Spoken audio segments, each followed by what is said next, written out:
সুপ্রিয় দর্শক, কেমন হবে ভবিষ্যতের 2050 সালের বাংলাদেশ? আমাদের দেশের সাম্প্রতিক সময়ে বেশ কিছু পরিবর্তন এসেছে।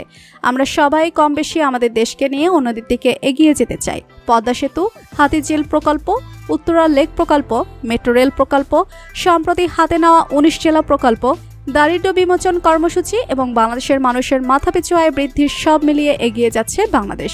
বিস্তারিত জানতে ভিডিওটি না টেনে শেষ পর্যন্ত দেখতে থাকুন। প্রথমে আমরা জানব বাংলাদেশের জনসংখ্যা সম্পর্কে।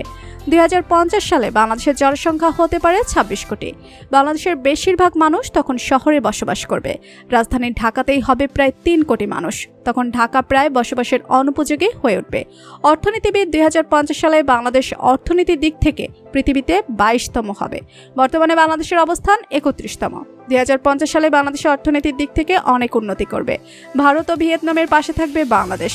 আমেরিকা ও ইউরোপীয় ইউনিয়ন থেকে অর্থনীতির ভরকেন্দ্র এশিয়ায় চলে আসবে।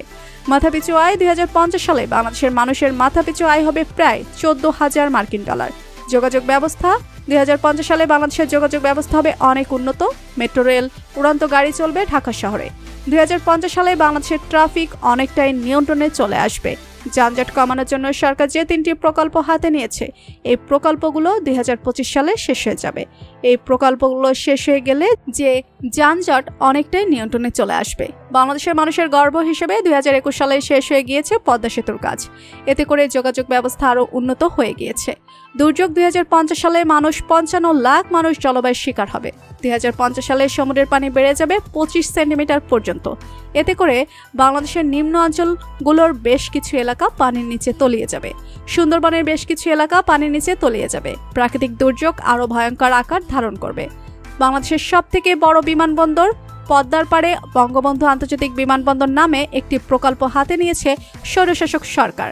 এছাড়াও অনেক প্রকল্প রয়েছে সরকারের। এগুলো সম্পূর্ণ হলে 2050 সালে বাংলাদেশ উন্নয়নের দিক থেকে অনেক এগিয়ে যাবে। তো বন্ধুরা, 2050 সালে বাংলাদেশের উন্নয়ন কেমন হবে আপনার মতামত জানিয়ে দিন কমেন্ট করে। আর ভিডিওটি ভালো লেগে থাকলে একটি লাইক দিয়ে চ্যানেলটি সাবস্ক্রাইব করুন। ধন্যবাদ।